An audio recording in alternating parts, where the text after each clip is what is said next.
AITA for refusing to give my sister my industrial loft for her wedding venue and permanent design studio because my parents say I just sort trash? Posted to r/am asshole. I, 27M, never thought I'd be posting here, but I'm sitting in my office at 5 a.m. watching the first trucks roll in, and I can't sleep anyway, so here goes. I own and operate a mid-sized recycling center.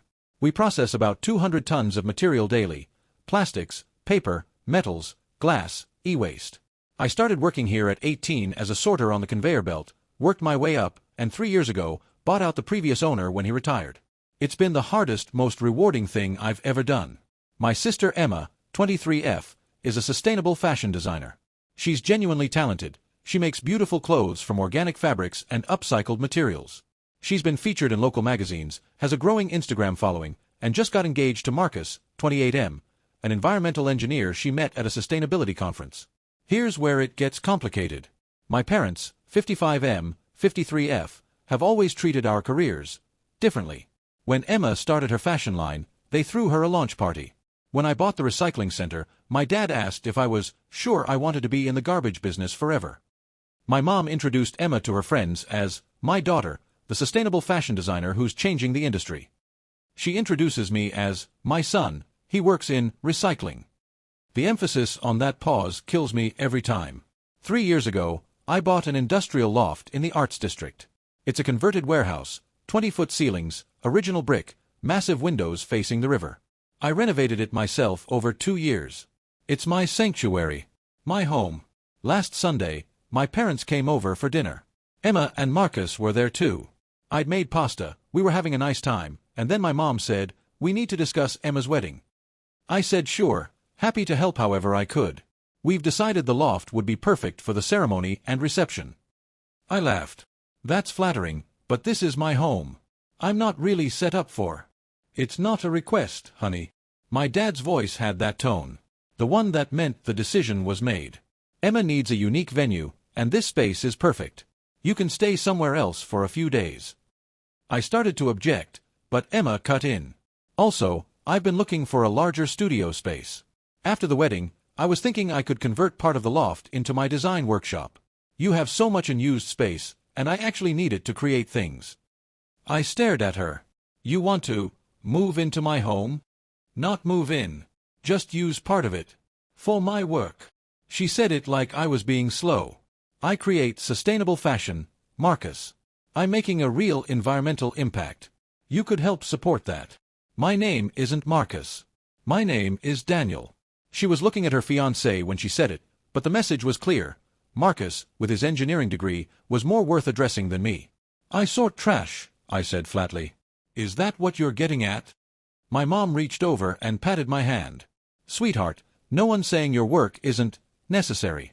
But Emma creates sustainable style. She makes eco-friendly beautiful. You just sort things. There's a difference. A difference in value, my dad added. Emma's work inspires people. Yours is more behind the scenes. I felt something go cold in my chest. Behind the scenes. Like I was a stagehand while Emma performed. I processed 73,000 tons of recyclables last year, I said quietly. That's 73,000 tons that didn't go to landfill. My facility employs 34 people. We've partnered with 6 local schools for education programs. I funded. Daniel. My dad held up his hand. We're not here to argue about whose job matters more. We're here to discuss the wedding venue. And the studio space, Emma added. And the studio space. I looked around my loft. At the exposed beams I'd sanded and sealed myself. At the kitchen island I'd built from reclaimed gymnasium flooring. At the wall of windows where I'd spent weekends repairing the original frames because I couldn't bear to replace them with modern vinyl. No, I said. The silence was deafening. Excuse me. My mom's voice went sharp. No. This is my home. I'm not hosting a wedding here, and I'm definitely not giving up space for Emma's studio. Emma's face twisted. You're being selfish. I create sustainable style while you just sort trash. Why do you even need all this space? You literally spend all day at a dump. Recycling facility. Same thing. It wasn't the same thing. But I could see in their eyes that they'd never understand the difference. Marcus, Emma's fiancé, was staring at his plate. He hadn't said a word. I think you should leave, I said. My dad stood up so fast his chair scraped. You're making a mistake, Daniel. Family supports each other. Your sister needs this. Emma makes good money. She can rent a venue and a studio. Why should she rent when you have all this? My mom gestured around.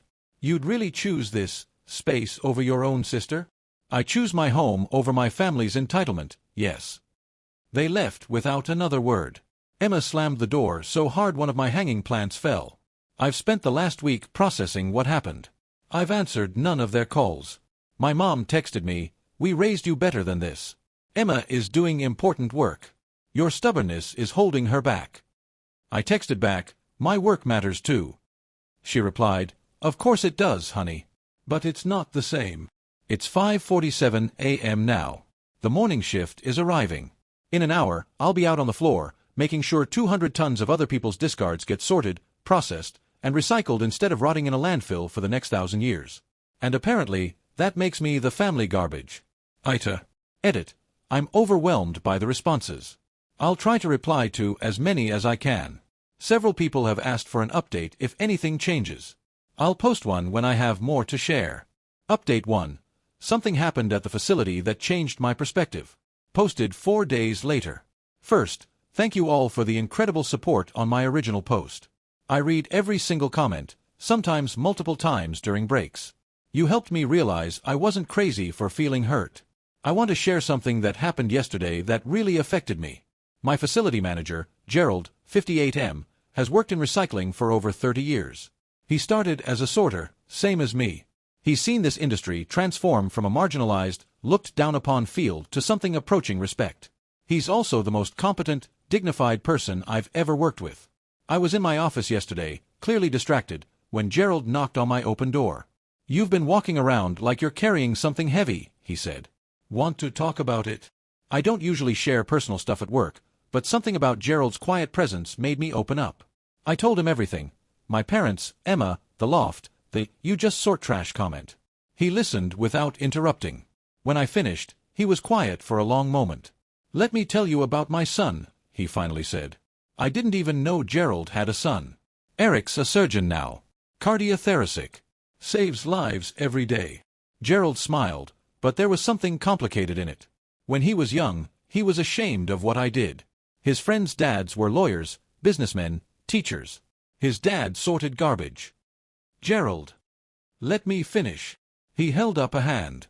He went through a phase in middle school where he told people I worked in logistics. Couldn't say recycling.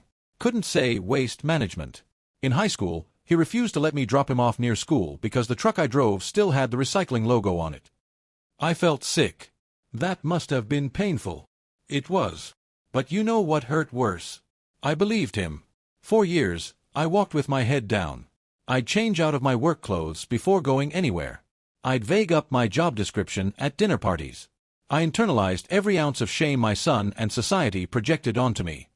What changed? Gerald leaned forward. Hurricane Katrina. I blinked. Katrina. 2005.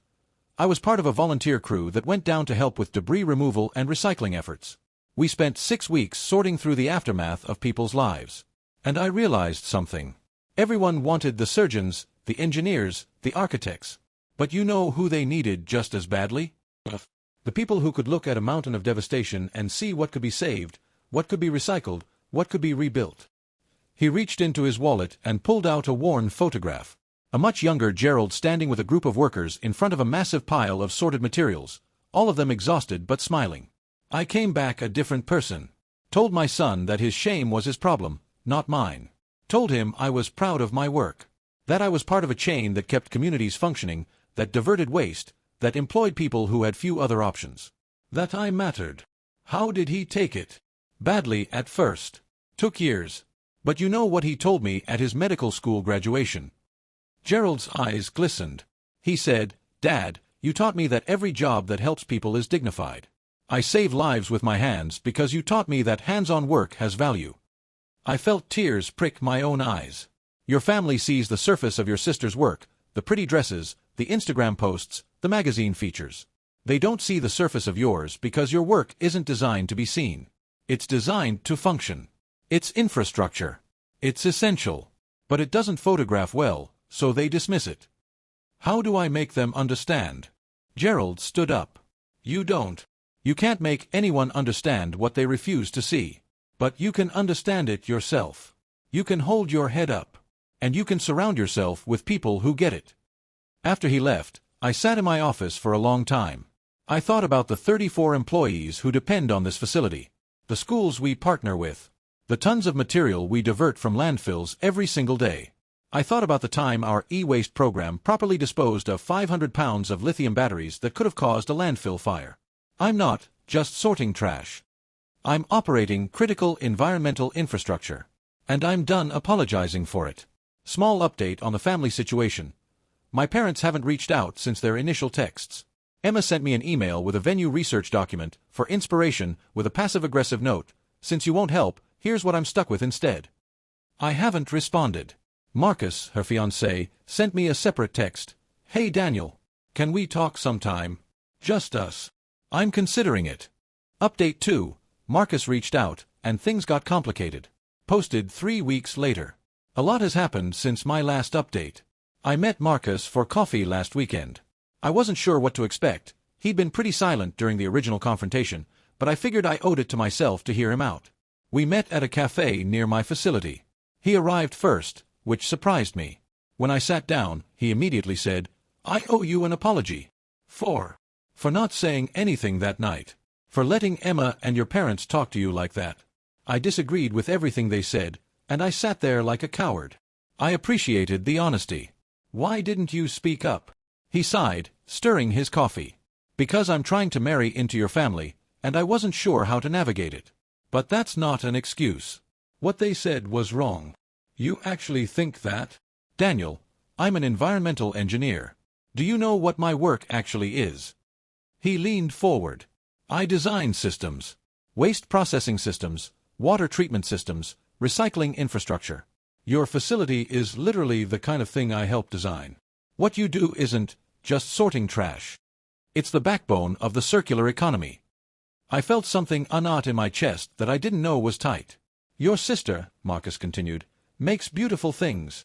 But she makes them from materials that only exist because of facilities like yours. Without recycling infrastructure, there is no sustainable fashion. Every piece of reclaimed fabric she uses was sorted, processed, and resold by people doing exactly what you do. Have you told her this? He grimaced. I've tried. She doesn't hear it. She's been told her whole life that her work is special, visible, important. She's internalized the idea that creation has more value than processing. It's hard to unlearn. So what do we do? Marcus was quiet for a moment. I love Emma. But I've told her that I won't marry someone who treats her own brother, who treats anyone in the environmental sector, like they're lesser. She needs to understand that the work she does is part of an ecosystem, not above it. How'd she take that? She cried. Then got angry. Then cried more. She's been defensive, but I think something's starting to crack. I recommended she talk to a therapist, someone who specializes in family dynamics. She agreed, mostly because she doesn't want to lose me. I didn't know how to feel about that. Part of me was vindicated. Part of me was sad that it took an ultimatum from her fiancé to make her consider changing. What about the loft? I asked. I told her to drop it. Completely. Your home is your home. And the studio space? Same. I said we'd find her a proper studio rental, and I'd help pay for it if needed. She's talented, Daniel. She just needs to learn that her talent doesn't entitle her to other people's spaces and lives.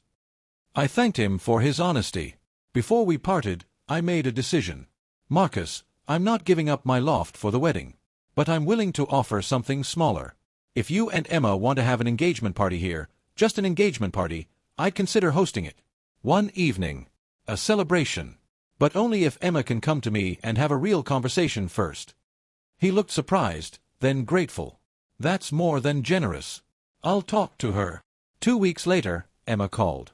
It was awkward at first. A lot of false starts.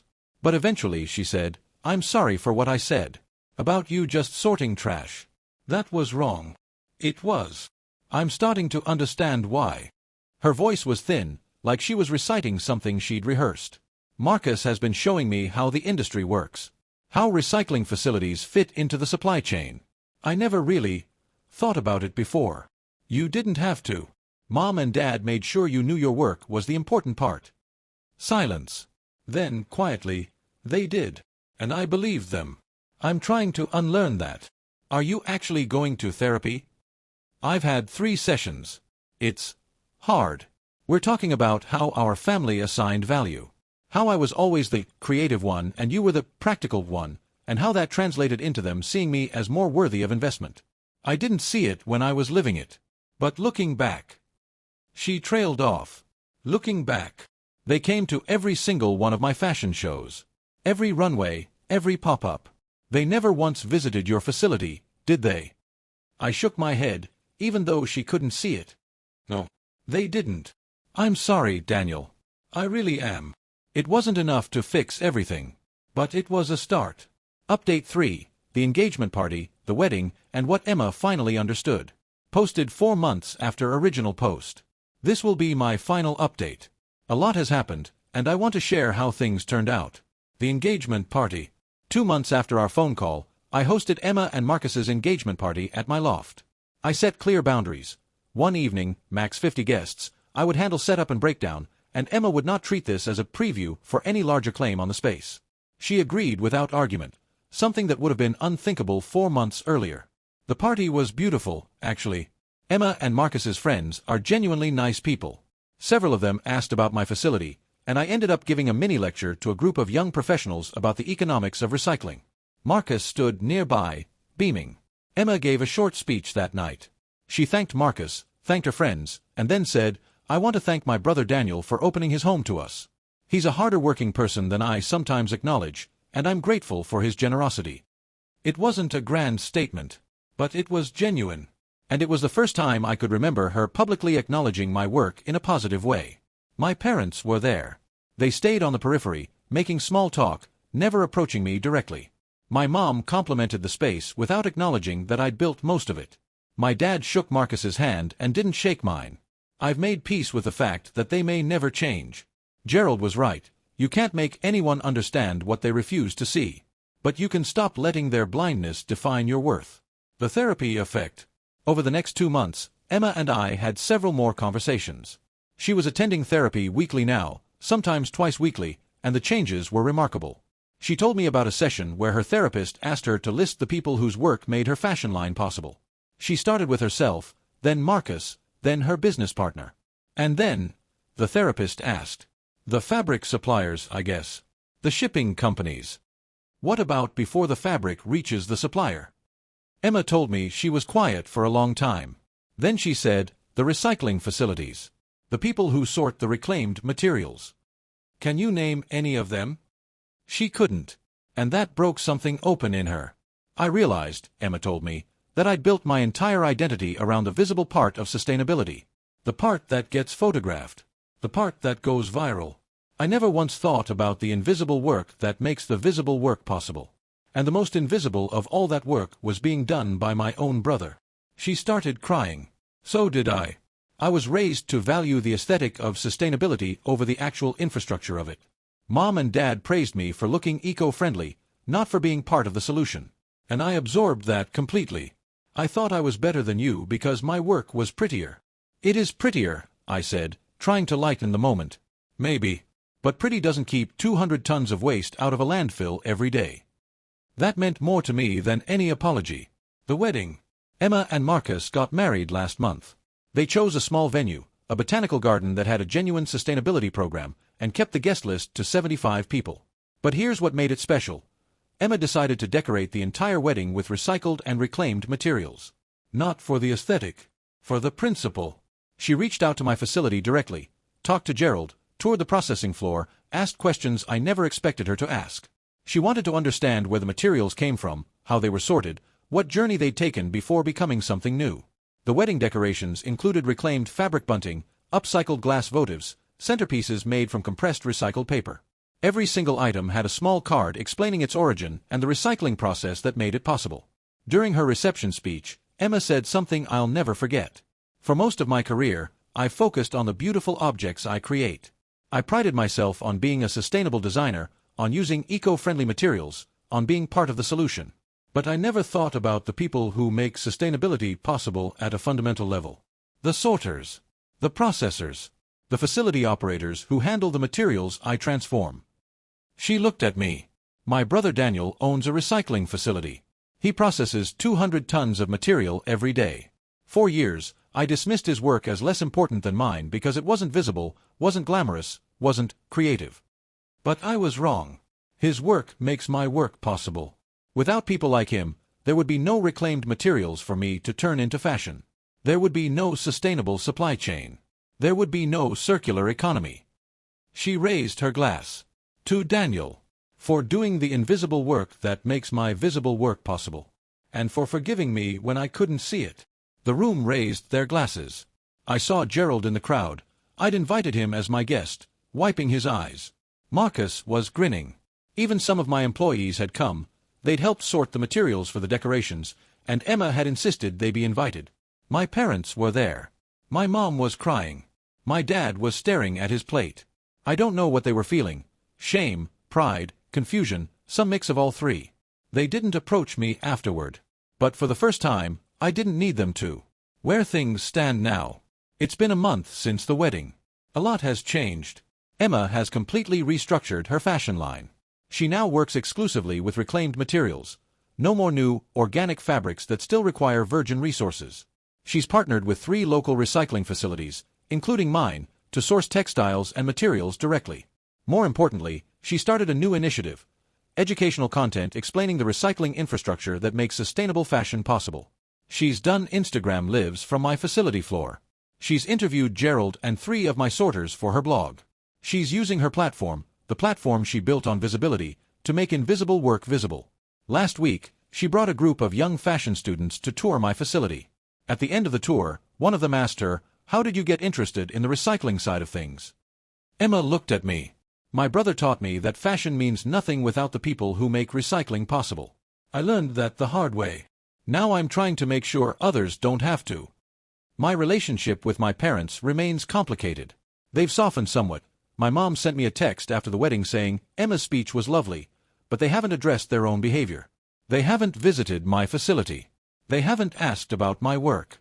I've accepted that they may never fully understand. But I've also stopped needing their validation. I have Gerald, my team, my work. I have a sister who finally sees me. I have a brother-in-law who respects what I do. And I have my loft, still entirely mine, where I sit on weekend mornings watching the sun rise over the river, knowing that tomorrow I'll wake up and do work that matters. I'm not just sorting trash. I'm operating critical environmental infrastructure. I'm part of a system that keeps communities functioning, that diverts waste, that employs people, that makes sustainability possible. And I'm proud of it. Final thoughts. To anyone reading this who works in recycling, sanitation, waste management, or any field that society dismisses as lesser, your work matters. It matters more than most people will ever understand. Don't let anyone, family, society, anyone, convince you otherwise. To anyone with a sibling they've dismissed or undervalued, it's not too late to change. Emma proved that. Healing is possible when you're willing to do the work. And to everyone who supported me through these posts, thank you. You helped me remember my worth when my own family forgot it. This is my last update. I'm going back to doing the invisible work that keeps everything visible running. Take care of yourselves. And recycle properly. It matters more than you know. Daniel. Edit. Many of you have asked if Emma and Marcus want kids. She mentioned she does eventually, and Marcus joked that he hopes their kids understand supply chains before they can walk. I told him I'd be happy to give them their first facility tour. Some things, after all, should be passed down.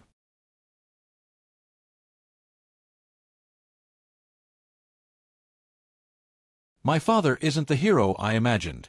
My mother isn't the villain I thought.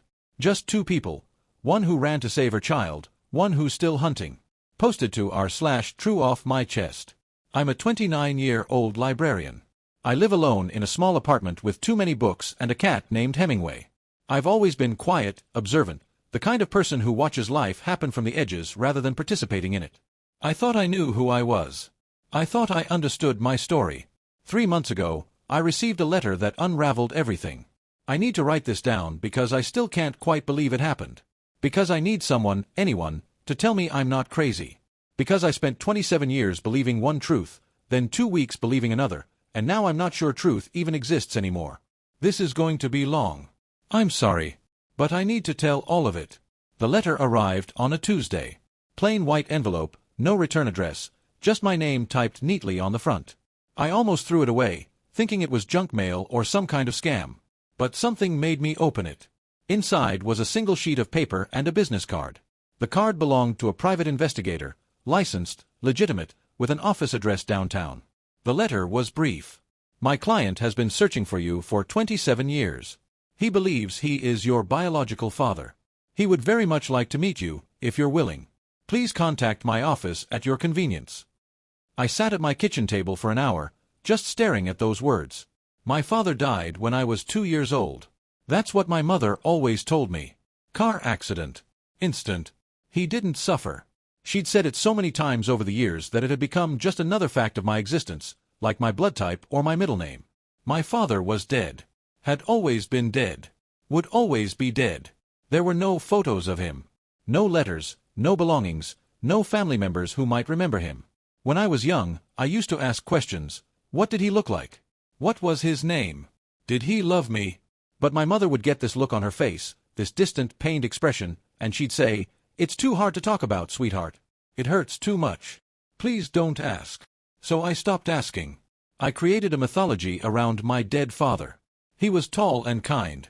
He had my eyes. He read me bedtime stories. He would have loved me fiercely if only fate hadn't stolen him away. My mother's silence became proof of her grief, evidence of a love so profound that even speaking his name caused her pain. And now this letter was telling me he was alive. My first thought was, scam. Someone had found my information and was running some kind of con. But the investigator's card looked legitimate, and when I searched his name online, I found a real business, real reviews, a real address. My second thought was, mistake. This man, whoever he was, had confused me with someone else. I wasn't the daughter he was looking for. My third thought was, what if it's true? That thought kept me awake for 3 nights. On the 4th day, I called the investigator. Update 1. The investigation. The investigator's office was small and cluttered, exactly what you'd expect from a noir film. He was older, maybe mid-60s, with kind eyes and a gentle voice that immediately put me at ease. He'd been doing this work for decades, he said. Reuniting families. Helping people find each other. Your father hired me 6 months ago, he explained, sliding a manila folder across his desk. But he's been searching for you for much longer than that. 27 years, by his account. I opened the folder with trembling hands. Inside were documents. Copies of my birth certificate. A marriage certificate between my mother and a man whose name I'd never heard. Photographs, dozens of them, of a dark-haired man holding a baby, smiling at the camera, looking for all the world like any happy new father. That baby was me. I recognized my mother's handwriting on the back of one photo, first Christmas, 7 months old. He's alive, I whispered. It wasn't a question anymore. The investigator nodded. He lives about 3 hours north of here. Has for the past 15 years. Before that, he moved around a lot, always searching. He never gave up on finding you. The story he told me, the story my father had told him, was this. 27 years ago, my mother had left in the middle of the night. No warning. No note. She'd taken me, their infant daughter, and simply vanished. My father came home from work to find an empty house, an empty crib, and no explanation. He filed missing persons reports. He hired lawyers. He spent his savings, then took out loans, hiring investigators just like this one. 4 years, he followed leads that went nowhere, chased rumors across state lines, pleaded with police departments that couldn't help him. My mother had been thorough. She'd changed her name. Moved constantly at first. Built a new life in a new city with a new identity. And she'd raised me believing my father was dead. He wants to meet you, the investigator said. But only if you want to meet him. He told me to make that very clear. No pressure. No obligation. He wants you to know he never stopped looking. He never stopped loving you. I left that office with the folder clutched to my chest like a life raft. I didn't tell my mother. I couldn't. Not yet. I spent the next week going through every document, every photograph, every scrap of paper in that folder. I researched the name on my birth certificate. My real name, apparently, not the one I'd grown up with. I found old news articles about a missing child. I found my father's social media accounts, private but visible enough to see his face, Older now but unmistakably the man from those baby photos. He was real. He was alive. And he'd been searching for me my entire life. The rage started as a small flame in my chest and grew into an inferno. How could she? How could my mother do this? She'd stolen my father from me. She'd stolen me from him. She'd built my entire identity on a foundation of lies and watched me mourn a man who wasn't dead, who was out there somewhere desperately trying to find me. All those years of silence. All those times she'd said it was too painful to discuss. Too painful. Or too damning. I was ready to confront her immediately, to scream and cry and demand answers. But something held me back. I needed to hear his side first. I needed to meet the father I'd never known, to understand what I'd lost before I could fully comprehend the crime that had been committed against us both. I called the investigator and asked him to arrange a meeting. Update 2. The first meeting. We met at a quiet restaurant halfway between our cities. I arrived 30 minutes early, so nervous I thought I might be sick. I ordered water and sat in a corner booth, watching the door, my heart pounding so hard I could hear it in my ears. When he walked in, I knew him immediately. He was tall, just as I'd always imagined. Dark hair streaked with gray now, but the same face from those photographs. And his eyes, my eyes.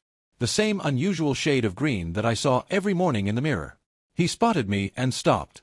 Just stopped, in the middle of the restaurant, and pressed his hand to his chest. I watched his face crumble. Tears spilled down his cheeks without warning, without shame. "Oh my God," he breathed. "It's really you." I stood up, and then he was crossing the room, and then he was holding me. My father. Alive. Real. Warm and solid and sobbing into my hair. "I never stopped," he kept saying. "I never stopped looking. I never gave up. My little girl. My baby girl." I was crying too, ugly crying, the kind that makes your whole body shake. 27 years of grief poured out of me in that moment. Grief for a father I thought was dead, grief for a childhood without him, grief for all the moments we'd missed. We sat in that booth for 4 hours. He ordered coffee. I couldn't eat. He told me everything. "Your mother and I met young," he said, his voice still thick with emotion. "We were crazy about each other. When you were born, I thought I had everything I'd ever wanted. A beautiful wife, a beautiful daughter. I was the happiest man in the world." He pulled out a worn leather wallet and opened it to show me a photo, a tiny, laminated picture of infant me, tucked behind his driver's license. "I've carried this every day for 27 years, he said. "Every single day. You've always been with me." He told me about the night my mother left. He'd been working late. He was an accountant, long hours during tax season. He came home to silence. The house was dark. At first, he thought we were just asleep. Then he went to the nursery. The crib was empty. His voice broke. "Your blanket was gone. The diaper bag. Her clothes. And I knew she'd taken you. But I didn't know why. I still don't know why." He'd filed for divorce, he said, but only after years of searching proved fruitless. He needed to move on legally, even if he couldn't move on emotionally. He'd never remarried. Never had other children. "How could I?" he asked, his eyes meeting mine. "How could I start another family when I hadn't found my first one? When my daughter was out there somewhere, thinking I was dead?" He pulled out a thick envelope and slid it across the table. Inside were letters. Dozens of them. Handwritten, dated, addressed to me. "Every year on your birthday," he explained, "I wrote you a letter. I didn't know where to send them, but I wrote them anyway. I wanted you to know I was thinking of you. That I loved you. That I was still looking." I opened one at random. It was dated 17 years ago, my 12th birthday. "My dearest daughter, today you turn 12. I imagine you're getting so big now. Are you playing sports? Reading books? Do you like school? I wonder about these things every day. I hope wherever you are, you're happy. I hope you're safe. I hope you know that somewhere in this world, your father loves you more than you could possibly imagine. Happy birthday, my angel. I'll never stop searching for you." I couldn't read anymore. The tears were blurring my vision too badly. "I'm so sorry," I whispered. "I'm so sorry for what she did to you." He reached across the table and took my hand. "Don't apologize for her. You were a baby. You didn't know. This isn't your fault." We talked until the restaurant closed. He told me about his life, his work, his small house with a garden. He asked about my life, my job, my interests. He was fascinated by everything I said, hanging on every word like I was describing miracles rather than mundane details. When we finally said goodbye, he hugged me again, long and tight. "I know this is a lot to process," he said. "I don't want to overwhelm you. We can take this as slow as you need. I'm so grateful. I'm so grateful I finally found you." I drove home in a daze, those letters sitting on my passenger seat like a treasure I'd never known I was missing. Update 3. The Rage. For the next week, I was consumed by anger at my mother. I replayed every moment of my childhood through this new lens. Every time she'd deflected my questions. Every lie about my father's death. Every school event where I'd watched other kids with their dads and felt that hollow ache of loss. She'd done this to me. Deliberately. Calculatedly. She'd stolen my father and made me believe he was dead, and she'd watched me grieve for nearly 3 decades without saying a word. I started pulling away from her. Canceling our weekly dinners. Letting her calls go to voicemail. She noticed, of course. She left worried messages, asking if I was okay, if she'd done something wrong. Done something wrong. The audacity of that question made me want to scream. I was building up to the confrontation. Gathering my evidence. Rehearsing my accusations. I imagined her face when I laid out the documents, the photographs, the letters. I imagined her trying to explain, to justify, to lie her way out of it. I wanted to destroy her the way she'd destroyed my relationship with my father. Meanwhile, I was falling deeper into my new relationship with him. We talked on the phone every day. He sent me more photos, more memories. He asked about my childhood, eager to fill in the blanks of all the years he'd missed. "What was your favorite toy? Did you have a best friend? What did you want to be when you grew up?" I answered everything. I sent him my school photos, my graduation announcements, pictures of my apartment and my cat. I was finally giving him what my mother had stolen, a connection with his daughter. He was so grateful, so loving, so devoted. "I know I can never get those years back," he said during one phone call. "But I want to make up for them. I want to be the father you deserved all along." I believed him. God, I believed every word. After 2 weeks, I was ready. I drove to my mother's house on a Saturday morning, the folder of evidence on the seat beside me. My hands were shaking, but not from fear. From rage. From righteous fury. She opened the door with a worried smile. "Sweetheart, I'm so glad you're here. I've been so worried about you." "We need to talk," I said coldly. "Inside. Now." Update 4. The Twist. I sat her down at her kitchen table, the same table where I'd eaten breakfast every morning of my childhood, where she'd helped me with homework, where she'd held me while I cried about boys and friends and the father I'd never known. I threw the folder in front of her. "He's alive," I said. "My father is alive. And I know everything." I expected denial. I expected more lies, more deflection. I expected her to crumble under the weight of her deception. What I didn't expect was the look on her face. It wasn't guilt. It wasn't fear. It was something else entirely, something hollow and exhausted and ancient. She looked at that folder like it was a bomb that had finally detonated after 27 years. "How did he find you?" she whispered. "He hired an investigator. He's been looking for me my whole life. He never gave up on me, even after you stole me from him and told me he was dead." "Stole you?" She repeated the words like they were in a foreign language. "That's what he told you? That I stole you? You left in the middle of the night. You changed our names. You let me believe my father was dead for 27 years. What would you call it?" She was quiet for a long moment. Then she stood up, slowly, like her joints ached. "Wait here," she said. "Please." She walked down the hallway to her bedroom. I heard a closet door open, the sound of boxes being moved. When she came back, she was carrying a small metal lockbox. She set it on the table and unlocked it with a key from her pocket. Inside were documents. Police reports. Hospital records. A restraining order, yellowed with age. And photographs, but not happy family photos like the ones he'd shown me. These photographs showed bruises. Black eyes. Split lips. An arm in a cast. A woman's face, my mother's face, younger but unmistakable, swollen and broken and terrified. "I didn't steal you," my mother said quietly. "I ran." My whole body went cold. She sat down across from me and began to talk. Her voice was flat, detached, like she was reading from a script she'd memorized long ago. The abuse started after they got married. Subtle at first, controlling where she went, who she talked to, what she wore.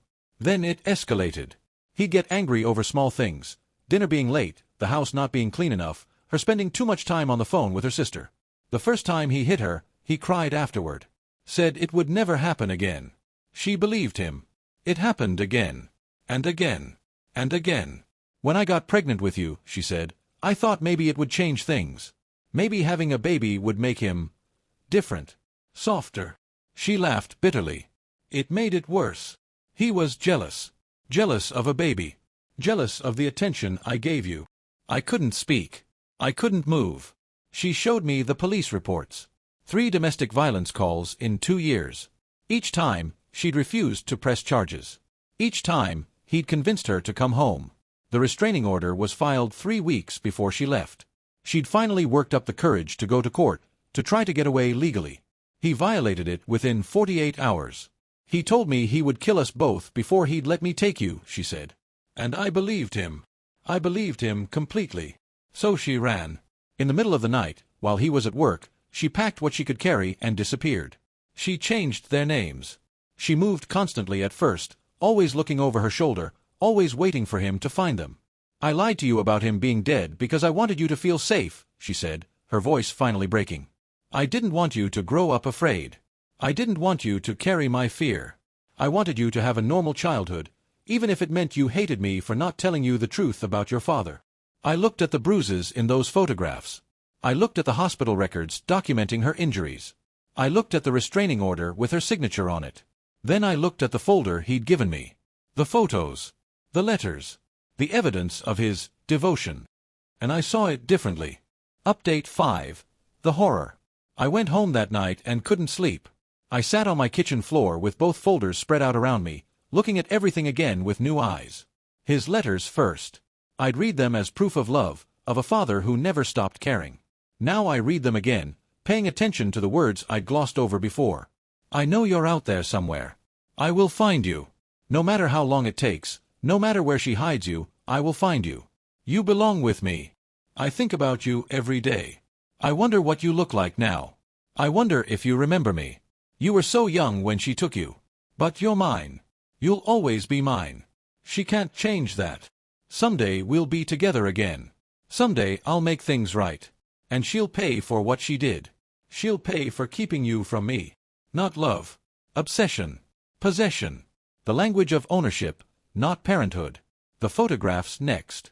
He'd show me baby photos, happy family snapshots. But there were others in the investigator's folder, photos I hadn't looked at closely before. Photos of a house I didn't recognize. My mother's first apartment after we moved, I realized now. Photos of a school, my elementary school. Photos of me at various ages, taken from a distance, clearly without my knowledge or consent. He hadn't just been searching for me. He'd been watching me. 4 years. He'd found us at some point, maybe multiple points, and instead of approaching, instead of trying to reconcile, he'd taken photos from afar. Documented our lives. Built a surveillance file. Those birthday photos he had, the ones I'd assumed were precious memories he'd preserved, I looked at them more closely. The angles were wrong. The quality was surveillance, not family snapshots. They weren't photos of birthdays he'd celebrated with me. They were photos of birthdays he'd watched from a distance, tracking us, monitoring us, waiting for the perfect moment to make his move. My mother was right. He'd been hunting us. I thought about our meeting. How charming he'd been. How emotional. Those tears that had seemed so genuine, were they? Or were they the performance of a man who'd had 27 years to rehearse his victim narrative? He cried when he met me. Real tears. And I believed him. That's the scariest part, how easy it was to believe. I thought about the things he'd said, the questions he'd asked. About my life, my job, my address. I'd given him everything. I'd handed him the keys to my entire existence because he'd told a convincing story, and I'd wanted a father so badly that I didn't question any of it.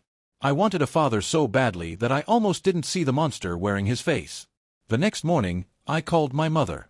I'm sorry, I said, sobbing into the phone. I'm so sorry. I didn't know. I didn't understand.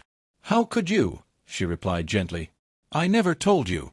I never wanted you to know what he was capable of. I wanted you to feel safe. My mother never told me the truth because she didn't want me to carry her fear. She wanted me to feel safe. Even if it meant I hated her for the lie. I asked her why she never fought back legally, why she never tried to have him arrested or prosecuted properly. I was young, she said. I was scared. And the system, it wasn't kind to women like me. Every time I tried to get help, he'd charm his way out of it. He was so believable. So sympathetic. The poor devoted husband whose wife was clearly unstable, making up stories, trying to keep him from his child. She paused. Who did you believe, when you first read his letters? When you met him? I couldn't answer. I didn't need to. Final update. The resolution. I cut off all contact with my father immediately. I changed my phone number. I filed for a protective order. I documented everything, his letters, his surveillance photos, his history of stalking, and gave it to a lawyer. He didn't go quietly. The texts came first, from new numbers I didn't recognize. Then emails, creating new accounts faster than I could block them.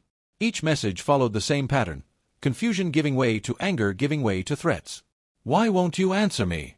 I'm your father. You can't do this to me. She's poisoned you against me. She's filled your head with lies. You have to listen to me. I spent 27 years looking for you. I won't let you go again. I won't let her win. The lawyer told me this was predictable behavior for someone with his history. The mask had slipped because I'd refused to play my assigned role in his fantasy of a happy reunion. I was supposed to be grateful. I was supposed to be his ally against the woman who had stolen me. When I rejected that narrative, the real person underneath began to show. I showed the messages to my mother. She read them with that same hollow, exhausted expression I'd seen when I first confronted her. This is who he's always been, she said quietly. This is what I ran from. My mother lied to me for 27 years.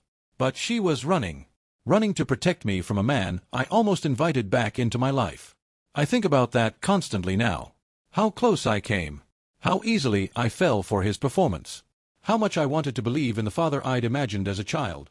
The tall, kind man who would have loved me fiercely if only fate hadn't intervened. The truth is Messier. The truth is that my mother made an impossible choice 27 years ago. She chose to become a liar to protect me from an abuser. She chose to let me grieve a fake death rather than live in fear of a real monster. She chose to carry that secret alone, knowing that one day it might destroy our relationship, accepting that cost because the alternative, telling me the truth, meant passing her trauma onto a child who didn't deserve to bear it. Was it the right choice? I don't know. I'll never know. The truth might have protected me differently. It might have prepared me to recognize the warning signs when he finally appeared. Then again, it might have defined my entire childhood, turned me into someone who lived in the same fear my mother carried. She made a choice. It wasn't a perfect choice, but it was a choice made out of love. It's been 3 months since the confrontation. My father, I can't even call him that anymore. He's just a stranger who shares my DNA, has finally stopped trying to contact me directly. The lawyer thinks he's regrouping, figuring out his next move. We're prepared for whatever it might be. My relationship with my mother is different now. Deeper in some ways. We talk more openly than we ever have before. She's told me things about her life that she kept hidden for decades, not just about him, but about her own fears and regrets and hopes. I'm learning who she really is, not just who she pretended to be for my sake. But I'm also grieving. That's the part no one talks about. I'm grieving the father I invented in my head, the kind man who died tragically and would have loved me if he'd lived. That man never existed, but he was real to me for 27 years, and losing him feels like a death even though there was never anyone to lose. I'm grieving the simple story I used to tell myself about my childhood, the clear narrative of a mother who loved me and a father who left too soon. That story made sense.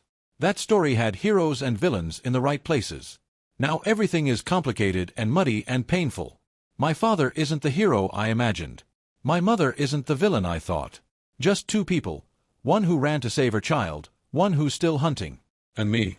I'm still figuring out who I am now that the foundation of my identity has cracked. I used to define myself partly by absence, by the father I didn't have, by the questions that never got answered. Now the answers are here, and they're nothing like what I expected. I work at the library still. I go home to my apartment and my cat.